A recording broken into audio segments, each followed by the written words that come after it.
Untuk teman-teman yang ingin mempromosikan bisnisnya atau mendukung YouTube ini, bisa menghubungi nomor gua yang ada di kolom deskripsi. Jadi sebetulnya gol kita tadi malam itu bukan sesederhana Pavard crossing dan diselesaikan Lautaro Martinez. Ada kepingan-kepingan puzzle yang luar biasa cantik. Jerewetan ceking kita, nyerewetin apa aja. Teman-teman yang sedang kalian saksikan saat ini adalah Cerewetin Inter. Apa kabar teman-teman semua? Semoga dalam keadaan sehat. Dua kata saja untuk tim kesayangan kita teman-teman. Luar biasa dan juga still us. Tetap kita sang juara bertahan.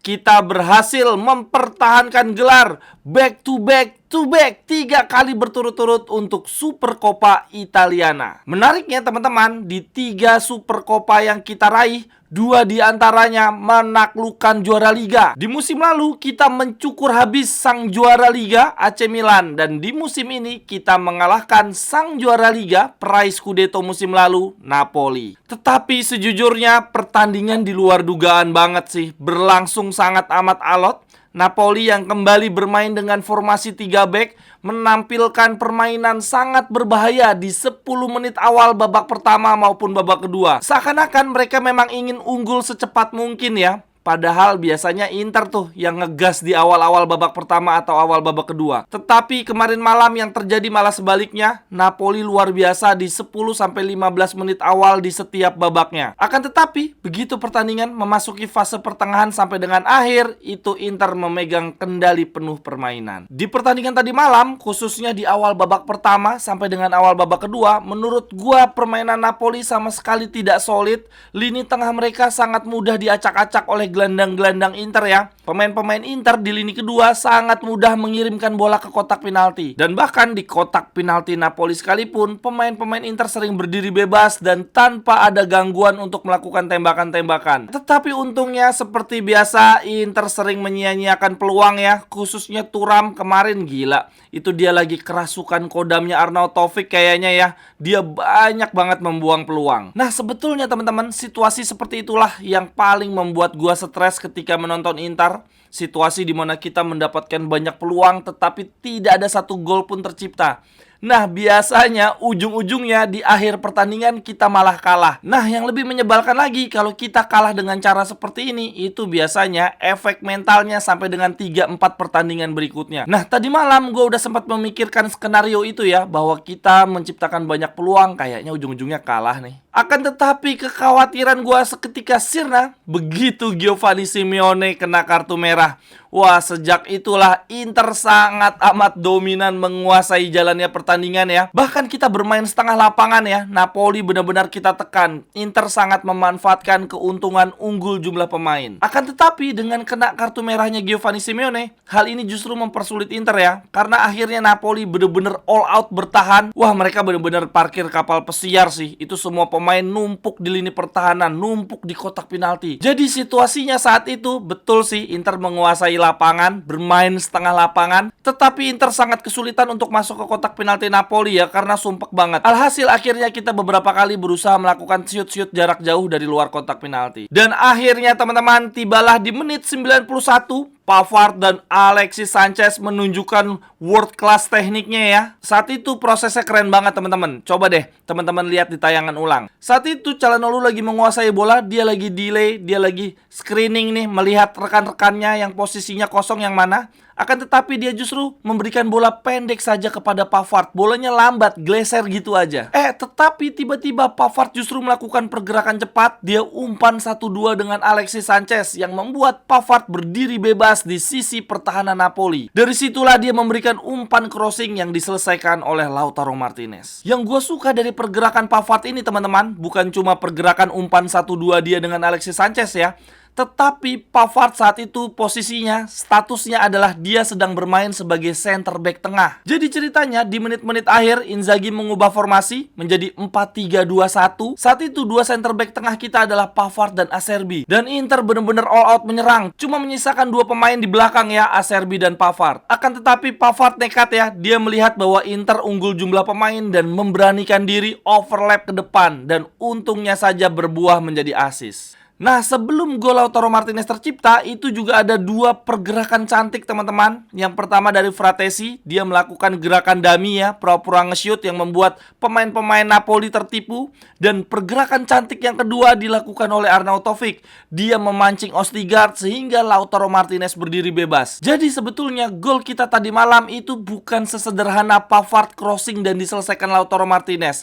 Ada kepingan-kepingan puzzle yang luar biasa cantik. Diawali oleh Calhanoglu ya, yang berusaha screening mencari partner yang kosong. Kemudian pergerakan super cepat 1-2 dari Pavard, crossing yang jitu. Kemudian ada dummy dari Fratesi dan Arnautovic ya, yang memancing Østigard sehingga Lautaro Martinez bisa berdiri bebas menyelesaikan umpan dari Pavard. Keren banget. Dan akhirnya partai final berakhir dengan skor 1-0. Kita lagi dan lagi mendapatkan setidaknya satu trofi di tiap musimnya ya. Ini sudah berlangsung selama 4 musim terakhir.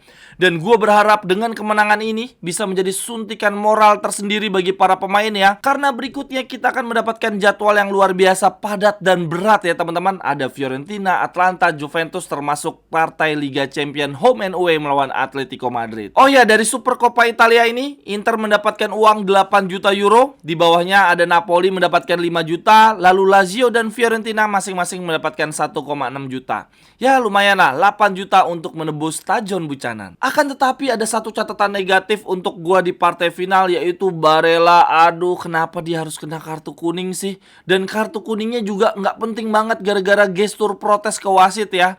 Kartu kuning Barella ini dampaknya sangat signifikan karena dia akan absen di partai lawan Fiorentina. Sedangkan di partai tersebut kita juga sudah pasti kehilangan Calhanoglu. Jadi di akhir pekan nanti kita akan menghadapi Fiorentina tanpa Barella dan Calhanoglu. Dan dalam posisi Juventus saat ini unggul di puncak klasemen. Teman-teman yang ingin membeli jersey Inter, jersey home, away, jersey ketiga, atau bahkan jersey transformer dengan harga terjangkau dan sekaligus turut membantu mengembangkan mendukung YouTube Cerewetin Inter, silakan membeli di akun Tokopedia dan Shopee gue ya. Jersey-nya bisa custom nama dan juga nomor punggung, atau kalau teman-teman mencari jersey Inter di tahun-tahun lawas dan juga jersey klub-klub lainnya, bisa juga. Silakan langsung aja ya, cek kolom deskripsi, di situ ada link untuk pembelian jersey dan juga kontak gue. Terima kasih.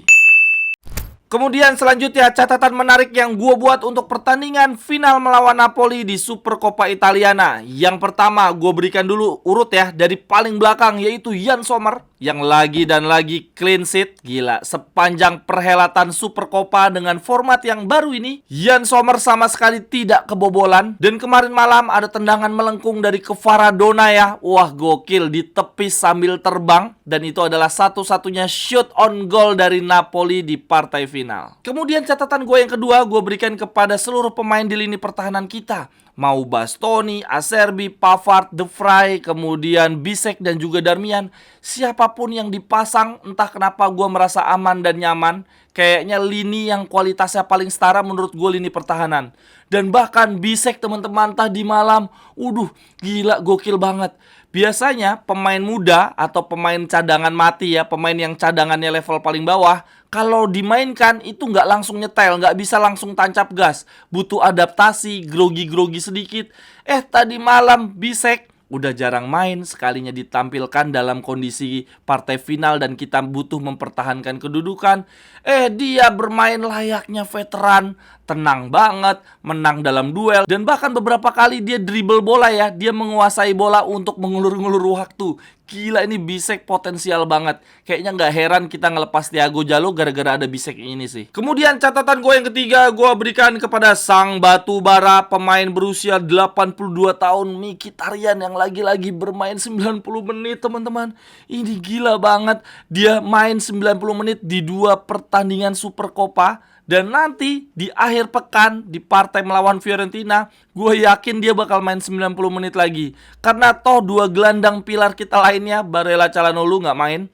Jadi kemungkinan gelandang kita adalah Mkhitaryan, Fratesi, dan Aslani. Lalu di bangku cadangan tinggal sisa Sensi sama Klaasens.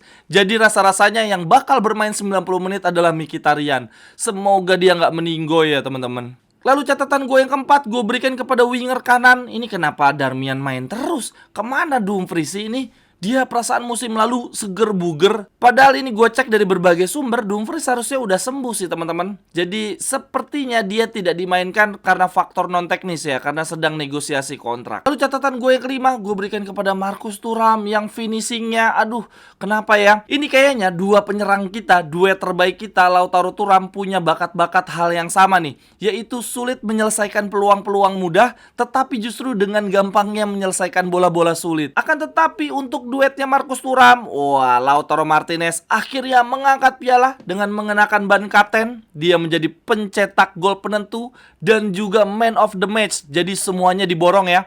Kapten kesebelasan, cetak gol penentu, dan juga man of the match. Komplit banget Lautaro Martinez. Kemudian catatan yang terakhir gue berikan kepada Simone Inzaghi. Ini adalah apresiasi setinggi-tingginya karena performa luar biasa kita di atas lapangan. Inzaghi lah sosok yang paling berpengaruh ya. Dia datang ke Inter dalam kondisi tekanan yang sangat amat berat ya, karena kita baru saja merebut Scudetto dari Conte, tetapi dia ditinggalkan warisan, yaitu pemain yang pada pergi, Hakimi, Lukaku pergi, lalu kondisi keuangan yang tidak baik karena after pandemi saat itu, sehingga budget transfernya nol. Inter harus jual pemain dulu baru bisa membeli.